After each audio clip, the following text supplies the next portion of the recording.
जय भीम मित्रांनो, भारतीय राज्यघटनेचे शिल्पकार भारतरत्न डॉक्टर बाबासाहेब आंबेडकर यांच्या जयंतीनिमित्त तुम्हा सर्वांना खूप खूप शुभेच्छा। सध्या आपण बँड्रा ईस्टला आहोत आणि माझा मित्र अनुशील इथे सिद्धार्थ कॉलनीमध्ये राहतो। आज आपण सिद्धार्थ कॉलनीमध्ये साजरी होणारी जयंती पाहणार आहोत। चला जाऊयात। मी आहे सध्या अनुशीलच्या मम्मी सोबत। तुमचं वय काय आता सध्या? माझं आता 60 लागेल।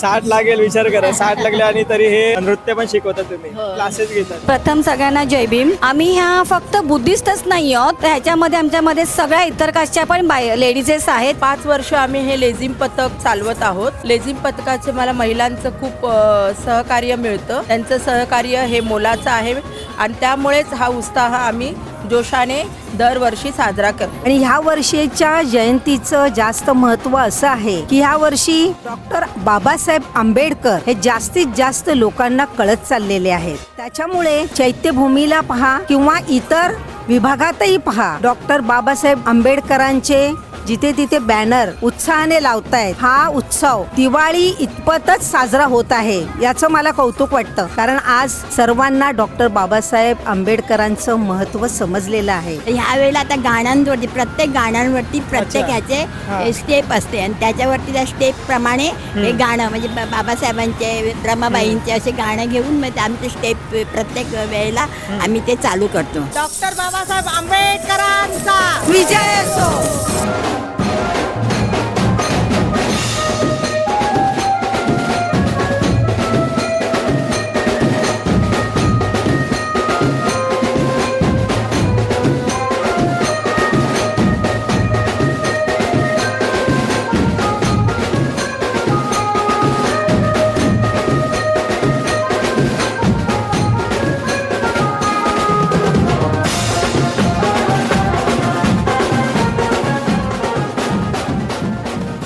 आम्ही निघालो अनुशीलच्या इथून आणि खूप मजा आली मला जयंती साजरा करायला इथे। आता आपण जातोय आमच्या इथे दुर्गानगरला, कीर्तिनगरची रॅली निघते। त्या रॅलीमध्ये आता आपण एन्जॉय करणार आहोत। चला। मी पहिल्यांदा 14 एप्रिल साजरी केली। अनुशीलच्या इथे जाऊन भरपूर भारी वाटलं।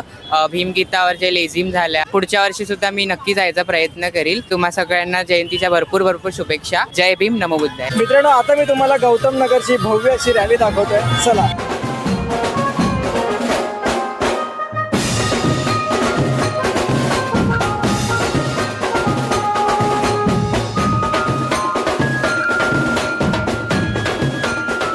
सो तुम्ही बघताय गुड्डू आता आपल्याला भेटले आणि गौतम नगरच्या रॅलीमध्ये आज तू सहभागी झालाय, कसं वाटतंय? एक नंबर ना, हे तर व्हायलाच पाहिजे ना आता। मित्रांनो, 14 एप्रिल हा फक्त एक दिवस नाही, तर एका नव्या पर्वाची सुरुवात आहे, ज्या दिवशी एका अशा सूर्याचा जन्म झाला ज्याने कोट्यवधींच्या आयुष्यातील अंधार कायमचा मिटवून टाकला। मित्रांनो, डॉक्टर बाबासाहेब आंबेडकर म्हणजे केवळ पदव्यांचा डोंगर नाही, तर ते स्वाभिमानाचं दुसरं नाव आहे। मला आज एका गोष्टीचा मनापासून अभिमान वाटतो, तो म्हणजे माझा जन्म बौद्ध धर्मात झाला। भगवान बुद्धांच्या शांती आणि करुणेचा मार्ग जेव्हा बाबासाहेबांनी आपल्याला दिला, तेव्हा त्यांनी केवळ धर्म बदलला नाही, तर आपलं नशीब बदललं।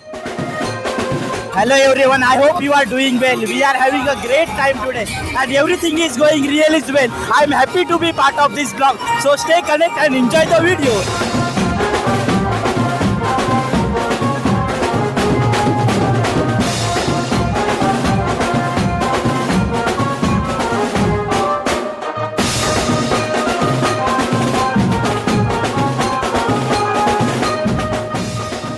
मित्रांनो, माझा मित्र सागर जोशी त्याच्या घरी लातूरला गेला आहे आणि लातूरची जयंती कशी साजरा केली जाते हे त्याने शूट केलं आहे। चला बघूयात।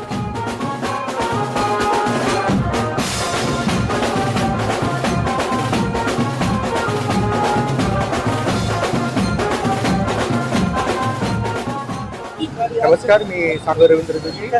सध्या मी लातूरून आंबेडकर जयंती कव्हर करतोय। तर सौरभ मुंबईहून करत आहे। तर मी तुम्हाला लातूरची आंबेडकर जयंती कशी साजरी केली जाते आणि लातूरमधील जनतेचे जे काही विचार आहेत जयंतीनिमित्तचे ते सांगू इच्छितोय। तुम्ही हे जे लिहिलं आहे RSS लिहिण्यापाठीमागचं प्रयोजन काय होतं, काय वाटतं तुम्हाला? प्रयोजन म्हणजे या संघटनेमुळं आणि या संघटनेच्या विचारधारेमुळं पूर्वीपासून भारतात आवडासीन आलेला आहे, जातीभेद केलेला आहे, म्हणजे माणसाला भुरळ घातली आहे।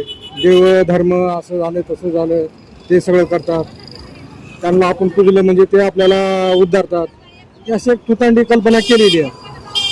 याचा निषेध म्हणून मी त्याचा विरोध करतो. आणि अगोदरपेक्षा सध्याच्या ह्या सरकारनं म्हणजे जास्त प्रमाणात ह्याला चालना दिली आहे जाते त्याला असं तुमचं म्हणणं आहे? या सरकारनं तर इतका धिंगाणा केलेला आहे, आता सगळ्यांना माहिती झाले. आता हे काय म्हणले होते, आजचे दिन आणतो म्हणून, आणि काय चाललं सगळीकडे बेरोजगारी, बेकारी, बलात्कार. म्हणजे पूर्वीचा जो शांत भारत होता, म्हणजे स्वातंत्र्यापूर्वी होता गरीब, परिस्थिती गरीब होती, काही खायला मिळत होतं, न मिळत होतं, पण स्वाभिमानी होता, आनंदी होता. जेव्हा RSSचे सरसंघचालक मोहन भागवत आंबेडकरांविषयी गौरवोद्गार घालतेत, प्रतिमेला हार घालून अभिवादन करतेत, मग त्यावेळेस त्यांची ती दुटप्पी पण आहे का असं तुमचं म्हणणं बिलकुल बिलकुल ते नाटकी लोक आहेत. हा.